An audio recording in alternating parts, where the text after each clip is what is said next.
r/AskReddit. Serious Redditors who've been 100% certain they're about to die. What was going through your head at that moment? In January of 2015, I got caught on a burning public transit train. The fuse on the track had burnt out, and we were waiting for the train to get power again, so we could get moving. Then the whole thing suddenly went up in flames. Everyone was panicking. But I remember sitting there thinking, I guess this is how I go. Totally calm. Absolute peace. It was in that moment that 18-year-old me was 100% okay with dying. Someone managed to pry open an emergency exit, and then the adrenaline kicked in. So I got out without any injuries. But looking back, I'm still a bit shaken by my response to the whole thing. Edit. I just came back from work to see that my inbox has exploded. So I'm going to respond in bulk to comments asking about a few things. 1. A few commenters asked me if this was in DC. Nope. This was in Cleveland, Ohio. And the press never reported what happened as a major headline. I remember going online and thumbing through newspapers only to find absolutely nothing. And there had been people on the phone with a few media outlets in Clare right after emergency services got there. I left as soon as I saw that everyone had gotten out safe and had a very shaken walk home. So to everybody, in January 2015, there was a massive train fire in Cleveland. And nobody knows about it. Some 50 people almost died because of a hitty public transit malfunction. 2. Why was the emergency exit so hard to pry open? The Cleveland RTA trains are notoriously old and badly functioning. The operators probably couldn't tell you the last time there's been a safety check of the vehicles they drive. There was a similar fire in April 2014 that I found while researching train fires in Cleveland after the incident, and almost no Cleveland-based newspapers/media sources reported on it. I found like one local news video / late edit. This may or may not be relevant, but I work in hospice and death is a very regular thing. Whether or not this contributed to me sort of accepting my impending death, or if it was just a traumatic response is up in the air. Not nearly as bad.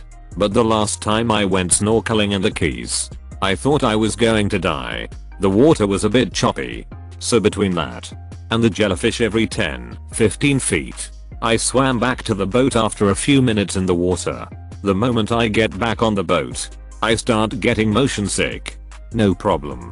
I think I've gotten motion sick plenty of times before. I'm just going to sit here, sip some water, and look off at the horizon and work on not throwing up. This plan is interrupted by a tingly feeling in my hands and feet. Ignoring the sensation at first, it only grows in sensation. After a while, I realize that the tingling is spreading from my hands to my arms, and from my feet to my legs. Hoping to ride it out, and worrying that I may have gotten stung by a jellyfish and am having an allergic reaction, I continue to try and endure it. Pretty soon, the tingling gets stronger, and then I notice that I can't feel it anymore in my extremities. I'm hopeful that it means whatever this is will pass, but now extremely worried when I realize the tingling is gone because I can't feel anything in those areas. This is made worse by the fact that the tingling has spread to my torso, spreading from the bottom of my chest upwards. My friends get me some ginger ale to help with the nausea/motion sickness. And at this point I realize that the hand that was holding the cup of water has partially crushed it, and that I cannot get my hand to release the water cup. At this point, the tingling is halfway up my chest, and breathing is starting to feel weird. Justifiably, I'm terrified that if this gets much worse, I'm going to have trouble breathing. And we are stuck on a boat about an hour from shore. Internally, I go from worried to slightly panicked to just resigned acceptance. I start thinking about the people I'd leave behind. Throughout this, I've been sort of letting my friends know that something was weird, but as they got more serious I stopped saying as much. Probably from the fear that saying it will make it more real. However, when they noticed that I wasn't able to open my hands, they went to go find the tour guide. She takes one look and says, I'm fine. I'm just motion sick and need to throw up, and preventing yourself from throwing up can cause weird symptoms. I had to be helped to the side of the boat, as by this time my legs weren't working well.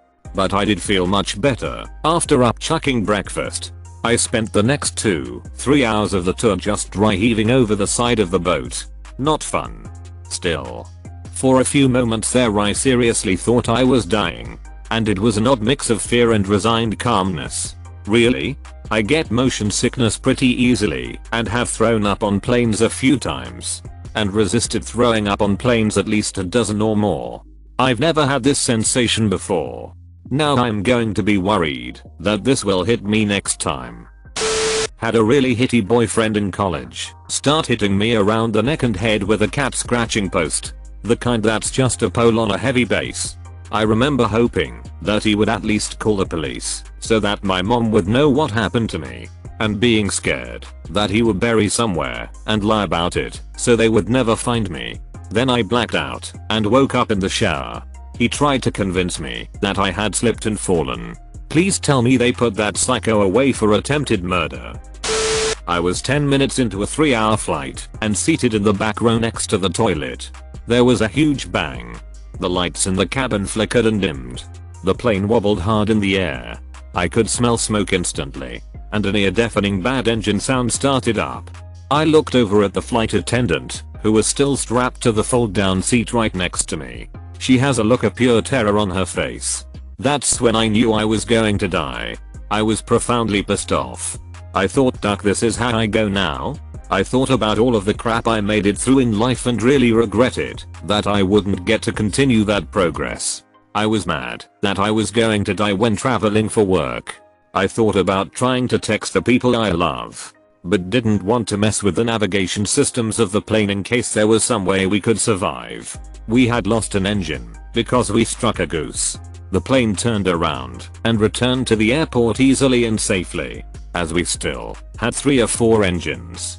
It always cheers me up to know that I will never be flying anywhere where we can't reach an airfield if we lost an engine.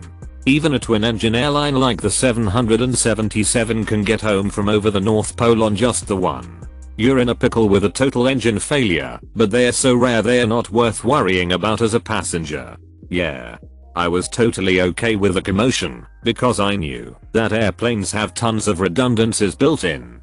It was the look on the flight attendant's face that scared the crap out of me. There was one guy on the plane who knew we hit a bird because, in the surrealness of having the entire cabin express simultaneous concern, he started laughing and waving his elbows in that classic chicken dance on flap. One look at terrified flight attendant. Another at Mr. Cluck Cluck. But the pilot came on after 60 seconds. Announced that we hit a goose. That we had 3 engines remaining. That he would have a ton of paperwork to do when we landed. And that we were totally safe. That he fused it real fast. I agree. Total engine failure is not something to worry about. I still fly fairly often. If anything, this experience shows how safe flying really is. Disgustingly, that I didn't care if those around me were killed, just as long as I got out alive. The knowledge of that being my thought process at the time has haunted me my entire life. Edit. After people asking. I was in a national safari park at night in Zimbabwe with some friends on a school trip, aged around 15 over 16. We were told not to walk around at night because of honey badgers and other dangerous animals. But we wanted to go and see the watering hole at night, so decided to ignore that advice. So we start walking towards the watering hole in almost pitch black save a few lamps here and there. Halfway to the watering hole we heard a bush rustle around 5 meters from the path we were walking on. Followed by an unmistakable lion's roar. None of us either bother to look and all run madly towards the watering hole where we know there's a fence. I've never run so fast in my life. All I remember is being terrified I'd trip over my flip-flops and wishing that the lion would go for one of the people behind me and not for me.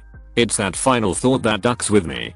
The next morning we went and saw that 2-3 meters from the path there was a fence that in the darkness we couldn't see. Obviously the lion was directly behind the fence. I think the majority of people feel like this if they are honest with themselves. It is our survival instinct. Unfortunately, I agree. Think of the timeline of you, or I, being born. At some point someone will have lived at the expense of others dying to you being born. I fainted. Flying off the highway after we hit a patch of ice. After we spun a few times and were heading for the edge of the highway, and I knew that we were going off and that I was about to die.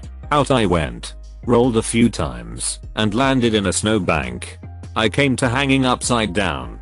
Banged up a bit but still alive. Much to my surprise. Fainting may have helped you escape more serious injury. Oddly enough. That's right. Because you go limp, your body takes less of a beating than it would if you tensed up. It's why young children tend to bounce. They haven't learned to tense up while falling over. I was about 10 years old and down at the beach with my brothers. The waves coming in were pretty decent. 2 foot at shore. 3 or 4 foot further out. My brothers were good swimmers, so they headed straight out to the back with their surfboards. I was stuck on the 2-footers with a scrappy foam rectangle board. I decided to try a bigger wave and instant regret set in. The board flipped forward, knocking me off, and the water was no longer shallow enough for my feet to touch the bottom. I tried making my way to shore, but the water was pulling me back. Every time I surfaced I was met with a wave to the face and a mouthful of seawater. Every time I went under, all I could hear was the peaceful bloop bloop bloop sound you hear when cameras go underwater with microphones. I was in full panic mode and was sure I would drown until I felt something under me pushing me to the surface. I couldn't think and was still in survival mode, clawing upwards to keep my head above water. As this thing under me kept pushing, I realized I was moving closer to the shore, and suddenly the giant waves were now 2-footers again. That's when I planted my feet into the sand and bolted to the shore, crying my eyes out. Turns out the thing under me was my brother's friend who had been at the beach. He told me he was under me trying to put me on his shoulders, and my kicking made it much harder for him. He was only 2 years older than me, but goddamn if he hadn't been there, I wouldn't be here today probably. Edit. To answer Op's question specifically, it was terrifying. Being underwater felt isolated because you can't hear anything, and once your head goes above you hear the waves crashing, people laughing / playing near you, and I felt alone and scared out of my mind. I may have been crying, screaming, but I don't remember. It was almostly shock that I was dying. May have been a riptide. I got caught in one and sucked out about 50 meters. Same story. Totally would have died if a surfer hadn't happened to be out there, haha. Might have been, yeah. My brothers have been surfing for years now, and some of the stories they tell are insane. One goes like there were 20 odd people out waiting for the sets to come in when, and I quote my bro, the entire horizon started rising. Freak wave came out of nowhere. Everyone out there got hit, and most of them ended up on shore with destroyed boards and some puking up water after being buried under by this gargantuan wave. The next day they were back out there. Surfers are crazy. I'm a ex-worker. Met the wrong kind of client. He ate me and beat the duck out of me while telling me about the different places he was considering dumping my body. I was more resigned than I expected. For one, I just wanted the pain to stop, and I also thought how I'd just be another dead black hooker and no one would notice, and it was as good an end to a hitty life as any. Then he let me go. I'm glad not to have died by someone else's hand. It is terrifying and lonely, and thinking about it makes me want to puke. But it didn't renew my love of life or anything. Sometimes I wish he'd just finish the job and be done with it. I know. I'm very ungrateful. I'm so incredibly sorry that this happened to you. I was in Tokyo on the metro. In a long tunnel. My phone and everyone else's phone in the car went off at full volume. It was the earthquake warning system. 9.1 magnitude quake. Coming in 13 seconds. Protect your head. There wasn't any time. The train bounded forward. Suddenly at full power. Apparently in an effort to escape the tunnel and give us a sliver of hope. No one in the car said a word. I thought, this is really going to be something. I knew that, even if I survived the initial shock, I'd be trapped in a tunnel. If we'd gotten out, I'd die eventually anyway, just by being surrounded by flooded. Raised Megasity. It was a false alarm. The system had never misfired before that day. A 9.1 earthquake under Tokyo Bay would have decimated the city first and then washed away the loose ends with a series of aftershocks and tsunamis coming in 13 seconds. That's terrifying. Right? That is seriously ducking terrifying. I didn't even know they had that kind of system in place. It's nice that they get a warning, but Jesus Christ, 13 seconds on a 9.1. Hypothetically, I don't know why, but that part about the train lurching forward to try to get out of the tunnel before it hits just really kind of gives the story more weight. I can't quite describe what I'm trying to say actually. While choking frantically figuring out how to magically breath was the only thing going through my head. I got a good one for this. Thanksgiving dinner about 3 years ago, I didn't chew my food thoroughly enough from the excitement. Swallowed too big of a piece of meat and it got stuck. You don't know it's really stuck at first. I tried drinking water and the water was also stuck in my throat. Big oh hit moment. I get up while no one noticed and the water sorta spilled out of my throat on the way to the bathroom. Why I didn't tell anyone or went somewhere by myself was beyond me, as I wasn't thinking straight.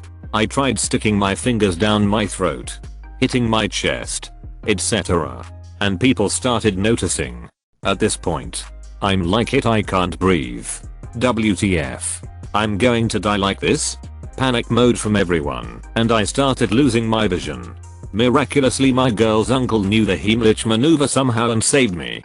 All the blood vessels around my eyes bursted. I looked like an owl. Good times at Thanksgivings. That's actually really common. People get embarrassed and run off to the washroom and choke to death. Sometimes our brains aren't quite rational. Ducking, like and subscribe.